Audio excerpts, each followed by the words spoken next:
గట్టిగా అడగాలి. ఏమ్మా ఏ మొహం పెట్టుకొని వచ్చావు, ఇచ్చేసావు గుండెకాయ, మళ్ళీ ఏ మొహం పెట్టుకొని వచ్చావు, ఆ గుండెకాయ తెచ్చుకోరా ఫస్ట్ అని అడగాలా అవుతా? లేదండి మేము ఆవిడ ఏం చెప్తే అంతేనండి అంటారు. మీరు ఏ ఎఫ్ఐఆర్ పెట్టుకుని that is none of her business. అంటే క్లియర్గా మస్తాన్ సాయితో ఈవిడ చూపిస్తున్నది ఏంటి, మాడు మిమ్మల్ని వద్దరా అంటుంది. ఆవిడ ఎప్పుడు వచ్చింది 2023 డిసెంబర్లో, ఈవిడ ఎప్పటి నుంచి 2021 నుంచి మస్తాన్ సాయితో మూవ్ అయిపోయింది. ఏ అర్హత ఉంటుంది? ఇప్పుడు నేను మాత్రం అందరితో ఉంటాను, నువ్వు మాత్రం నాతోనే ఉండాలనేది ఏ రకమైన న్యాయం? అబార్షన్ చేయించుంటే ఆ కంప్లైంట్లో సెక్షన్ ఉండాలి కదా, 314 సెక్షనే లేదు.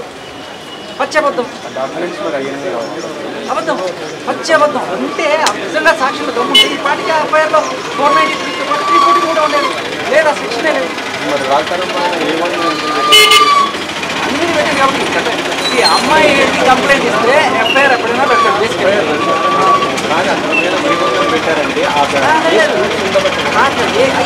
తెలుసుకోవాల్సింది ఏంటంటే నేను అమ్మాయికి నేను మీ మీద కేసు పెట్టాను అంటే మీరు ఏమన్నా వేస్తారు దాంట్లో. ముగ్గురు మీద కేసు పెట్టాను అనుకోండి, ఈవిడ A2 ఈయన A3 అలా వేస్తారు.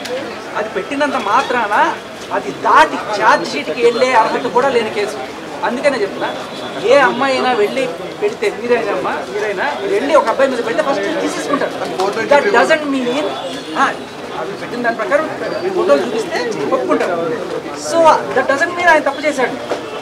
కాకపోతే ఎప్పుడైతే ఛార్జ్ షీట్ దాకా వెళ్తుందో అప్పుడు దాంట్లో నోటీసులు ఇస్తారు.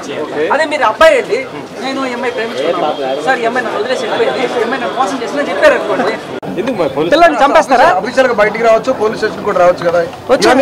అయ్యో మీకు తెలియని విషయం ఏంటంటే రాస్తారు వెళ్ళాడు మాట్లాడాడు అని అయింది. కాకపోతే మీడియాకి తెలియదు. మీడియా తప్పడుతున్నారు కదా ఇక్కడ చూపించారని చెప్పేసి. ఎందుకనంటే మీడియా వాళ్ళు మీరందరూ కాదు, కొంతమంది ఏం చేశారంటే థంబ్నెయిల్స్ పెడుతున్నారు, రాజ్ తరుణ్కి ఎన్నేళ్ళు జైలు శిక్ష పడుతుంది అది. అసలు ఈ కేసు సార్ మీరు కొట్టేస్తారా నన్ను? కొట్టండి. సీరియస్ గా భాష ఈ కేసుకి రాజ్ తరుణ్ కేసుకి లావణ్య కేసుకి మీకు సంబంధం లేదు. కాదు సార్, మీడియా అందరూ అయ్యో అయ్యో బాబోయ్ చెప్పండి సార్, కొట్టండి సార్, కొట్టండి భాష గారు. కాదు సార్, ఇప్పుడు మీడియా అంతా ఒక కుల, మీడియా అందరూ ఒక కులం అని వేసుకొని సార్ పోలీసులోనే ఏదో ఉంటారు, అన్నిట్లోనే ఉంటారు.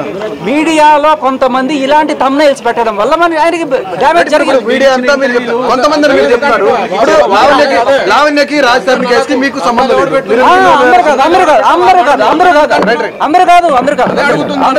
ఇప్పుడు ఆ కేసుకి మీకు సంబంధం లేదు. లావణ్య వేరే, రాజ్ తరుణ్ వేరే. కానీ ఎస్పెషల్ మీరు ఎందుకు మధ్యలో వచ్చారు? మీకేం సంబంధం? నన్ను లాగిందే మీడియా. నేను ఒకసారి ఒక ఆయన మీడియాలో అందరిని అడుగుతుంటారు కదా, కర్ణాటక కళ్యాణ్ గారిని వీళ్ళని పిలిచి అడుగుతుంటారు. అలా నన్ను అడిగారు. నేను కొన్ని ఫ్యాక్ట్స్ తీసుకొని చూపించేటప్పటికి వైరల్ అయింది. ఇదేదో నిజం ఉంది అని చెప్పి ప్రతి ఒక్కరు కూడా రండి మాకు చెప్పండి అని పిలిచారు. ఆ రకంగా మొత్తం వెళ్ళిపోయింది. అంతే. మీకేంటి లింక్ వీళ్ళిద్దరి మధ్యలో? రాజ్ తరుణ్తోనే లావణ్యతోనే?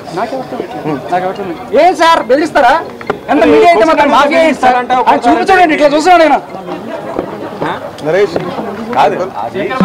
ఇదేం రౌడీజం సార్? మీడియా అంటే రౌడీజం అంటే అడిగితే రౌడీజం. అయ్యో మీరు అడుగుతున్నారు సార్, పద్ధతిగా అడుగుతున్నారు. ఆయన చూడండి ఎటు చూసారు ఏంది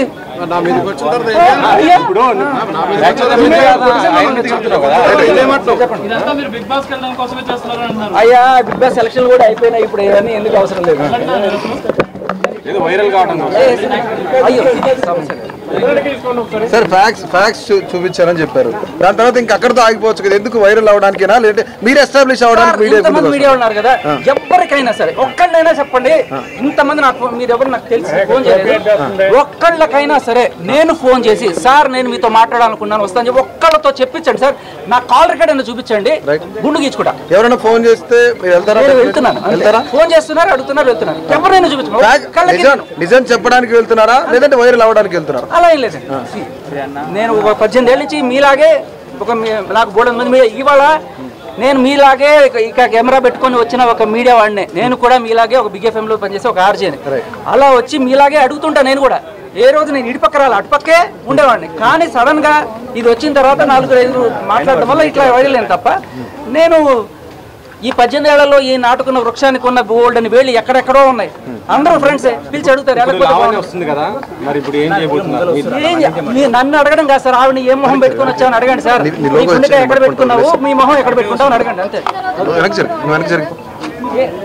అదేమా మీరు చేయాల్సిన పని నేను చేస్తున్నా అన్నాడు.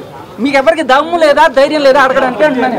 అడగగలరా? నీ గుండెకాయ ఎక్కడ ఉంది అడగగలరా చెప్పండి. ఊరికి నన్ను అడుగుతారు, నా చేత నన్ను ముందు పెట్టించి మీరు యుద్ధం చేస్తున్నారు అంతే. స్టూడియోకి వచ్చి అడిగిన దానికి ఆన్సర్ చెప్పే ధైర్యం మీకుందా?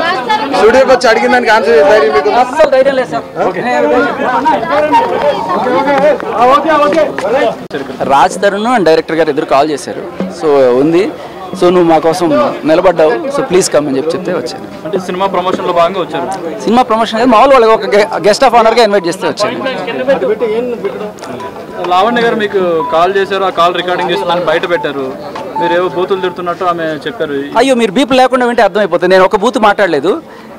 నువ్వు మహిళవేనా, అసలు నువ్వు ఆడదానివేనా, నువ్వు ఒక అమ్మని ఎలా తిడతావు అని చెప్పి నేను గట్టిగా తిట్టాను.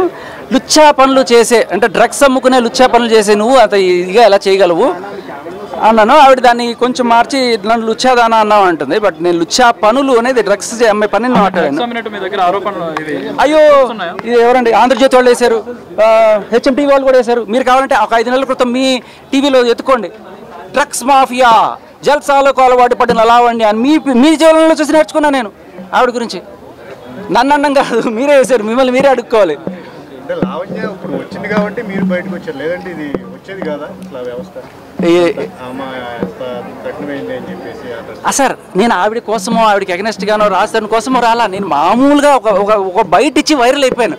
తర్వాత మీరు అందరూ అడుగుతున్నారు, అంతేగాని నాకు ఎవరి మీద కక్ష లేదు, ఎవరి మీద ఇది లేదు. బట్ రాజధానికి నేను ఖచ్చితంగా ఒక సింపథైజర్గా ఉన్నాను. ఎందుకు అంటే అలాంటి ఒక దగ్గరుండి చూశాను. అలా సైకో బిహేవియర్, ఆ తిట్లు అవన్నీ కూడా నేను చాలా దగ్గరుండి చూశాను. అరే మనోడు బాధితుడురా అని నేను క్లియర్ కట్గా అనిపించింది.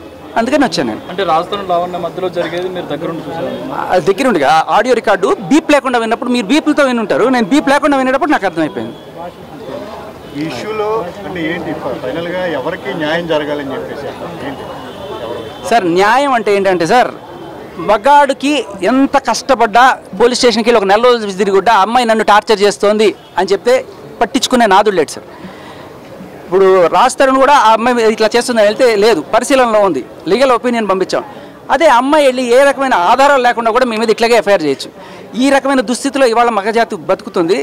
సో అందరు అమ్మాయిలు కేసులు పెడతారన్నాం, కానీ కొంతమంది ఇది అలవాటు పడి ఇది ఒక దందాలాగా, ఇది ఒక మాఫియాలాగా తయారైంది. సో వీళ్ళ నుంచి మనం రక్షించుకోవడానికి మన ప్రయత్నం మనం చేయాలి. ఖచ్చితంగా తప్పుడు కేసులు పెట్టకూడదు అనేది మనం ఒక్క ఎఫ్ఐఆర్ చాలా సార్ మనిషిని డిఫేమ్ చేయడానికి. మీరు గమనిస్తే ఇన్న రోజుల్లో ఎఫ్ఐఆర్ దాటి ఆ కేసు ఏమైనా ముందుకెళ్ళిందా? వెళ్ళను కూడా వెళ్ళదు. ఎందుకంటే they know there is nothing. కాకపోతే మన మీడియా ఇచ్చే హైపు వాళ్ళ మనుషుల పరువు తీసి వాళ్ళని బజార్కి ఏడ్చడం అలాంటివి జరుగుతాయి. అంటే రాజ్ తరుణ్ హీరో కాబట్టి ఇలాంటి సంఘటనలు బయటకు వచ్చింది, ఇలాంటి సంఘటనలు ఇంకా జరుగుతున్నాయి. కరెక్ట్గా చెప్పారు సార్, ఇలాంటివి చాలా జరుగుతున్నాయి. అండ్ మగాళ్ళల్లో మనందరం కూడా నిజంగా చెప్పాలంటే మగాళ్ళం కాదు, బయటికి వెళ్ళి ఒక పోలీస్ సార్ మా ఆవిడ నన్ను కొడుతుంది, లేకపోతే నా ప్రేయస్ నన్ను బ్లాక్మెయిల్ చేస్తుంది, ఇలా చెప్పుకుంటే పోరా సిగ్గులేదా అంటారు. నిజంగా జరుగుతుంది. మీరు ఆడియో వినంటే కుక్కను కొట్టాడు రాస్తారండి, అంత కొట్టి కూడా ఆవిడ తిరిగి ఆయన మీద కేసు పెట్టడానికి వెళ్తుంది. సో బేసికల్లీ మీరు మీరు మీరు ప్రతి మగాడు కూడా ఏదో ఒక రోజున ఇట్లాంటి వాళ్ళ బారిన పడితే మనకు అర్థమవుతుంది తప్ప జనరల్గా మన చాలామంది 99% సౌమ్యంగానే ఉంటారు. బట్ ఇలా ఒక చోట జరిగితే మాత్రం గట్టిగా అవుతుంది. అంటే ఇప్పుడు ఫైనల్గా తప్పు లావణ్య వైపు ఉంది, ఖచ్చితంగా ఆమెకు శిక్ష పడుతుంది. రాజ్ తరుణ్ మళ్ళీ అంటే పూర్తిగా నిజాయితీ పడడానికి నిరూపణ అవుతుంది.